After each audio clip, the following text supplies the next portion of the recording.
ভারী বর্ষণে জলজটের কবলে চট্টগ্রাম। গতরাত থেকে টানা বর্ষণের ফলে সকাল থেকে নগরীর বিভিন্ন এলাকায় জলজট সৃষ্টি হয়। বিশেষ করে চকবাজার, কাতালগঞ্জ, জিইসি, ওয়াসা, পাঠানটুলি সহ বিভিন্ন এলাকায় জলজটে দুর্বিষহ পরিস্থিতির সৃষ্টি হয়। ভোগান্তিতে পড়ে মানুষজন। জলাবদ্ধতা পরিদর্শনে গিয়ে সিটি মেয়র জানান, ময়লা আবর্জনা ঠেকাতে না পারায় এ পরিস্থিতির সৃষ্টি হয়েছে। তবে গত বছরের চেয়ে এবার 50% জলজট কমেছে দাবি তার।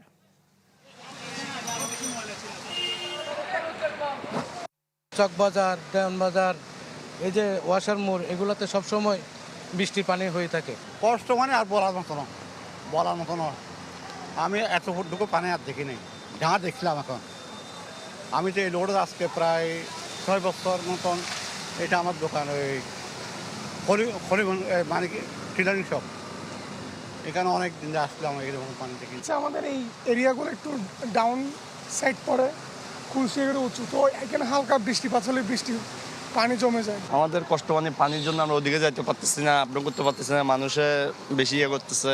যতবার বর্ষা আসে ততবার ডুবি থাকে, এককেল ফাড়ি থাকে। এখন গাড়ি ডুবি থাকে, সিজি চলতে পারে না, কাজ চলতে পারে না, ট্রাক চলতে পারে না। এখানে তো পানি আপনার কোমর পর্যন্ত। এখন সিটি কর্পোরেশনের মেয়র আসছিল, এখন কি দিয়ে কি করা যায় উনি তত্ত্বাবধান পর্যবেক্ষণ করে গেছে। এখন দেখা যাক কি হয়। যারা বানিয়েছে এরা ইনফ্যাক্ট ওই কোডগুলো তারা মানেনি। বিল্ডিং কোড যেটা আছে সেটা আমি দেখি, সিডির সাথে একটু কথা বলছি এবং তাদেরকে আমি জিজ্ঞেস করব এবং এটা ভাঙতে হবে। এগুলো ভেঙে কমপ্লিটলি আমরা যাতে ময়লাগুলো ক্লিন করা যায়, এটা আমাদের করতে হবে। কারণ drainage system, primary drainage system, নালাগুলো আমাদের ক্লিন রাখতে হবে। That is very important. দর্শক, এই ব্যাপারে আরও জানাতে সরাসরি যুক্ত হচ্ছেন সহকর্মী ইবেন মীর। ইবেন, এমি এখনো কিন্তু আসলে কিছুক্ষণ পরপরই থেমে থেমে যে বৃষ্টি সেটি হচ্ছে, পাশাপাশি এর সাথে যে জলাবদ্ধতা দুর্ভোগ নগরবাসীর, সেটি আসলে মুক্তি মিলছে না। সকাল থেকে আমরা অফিসগামী যাত্রী থেকে শুরু করে একেবারে স্কুল কলেজ পড়ুয়া শিক্ষার্থী সবাই এই জলাবদ্ধতা মারিয়ে কিন্তু তাদেরকে আসলে শিক্ষা প্রতিষ্ঠান এবং কর্মস্থলে যেতে হয়েছে, যার কারণে তাদের যে দুর্ভোগ সেটির অন্ত নেই। বিভিন্ন জায়গায় যানবাহন নষ্ট হয়ে সিএনজি চালিত অটোরিকশাগুলো আটকে কিন্তু আসলে সড়কে যে দুর্ভোগ সেটি মাত্রা আরও বাড়িয়েছে। কিছুক্ষণ বৃষ্টি কমলে পানি নেমে যাচ্ছে, তবে পরক্ষণে বৃষ্টি আসলে আবারও সেই জলাবদ্ধতা সেটি তৈরি হচ্ছে। আমরা সকালবেলা থেকে দেখেছি মেয়র সিটি কর্পোরেশনের তিনি সকালবেলায় থেকে বিভিন্ন যে নালা নর্দমাগুলো তিনি সরেজমিনে সেগুলো পরিদর্শনও করেছেন। বেশ কিছু জায়গায় তিনি নালা নর্দমা যে আটকে জলাবদ্ধতা তৈরি হয়েছে সেটির জন্য তিনি সেখানে ক্ষোভ প্রকাশ করেন।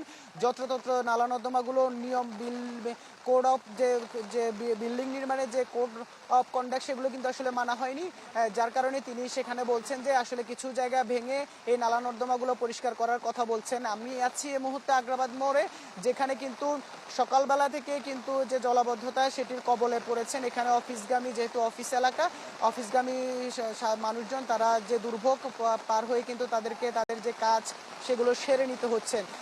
তবে আবহাওয়া অধিদপ্তরের যে তথ্য সেটি কিন্তু আসলে এই বৃষ্টিপাত কিন্তু আরও কয়েকদিন অব্যাহত থাকার যে আশঙ্কা সেটি রয়েছে। ফলে কিন্তু মানুষের যে দুর্ভোগ সেটি কিন্তু এখন কয়েকদিনের জন্য আসলে স্থায়ী হতে যাচ্ছে। তার মধ্যে যে নিচু এলাকাগুলো রয়েছে, মোহরা সহ অন্যান্য জায়গাগুলো, সেখানে কিন্তু রীতিমতো হাঁটু কোমর পরিমাণ পানি নিয়ে কিন্তু মানুষকে বাস করতে হচ্ছে।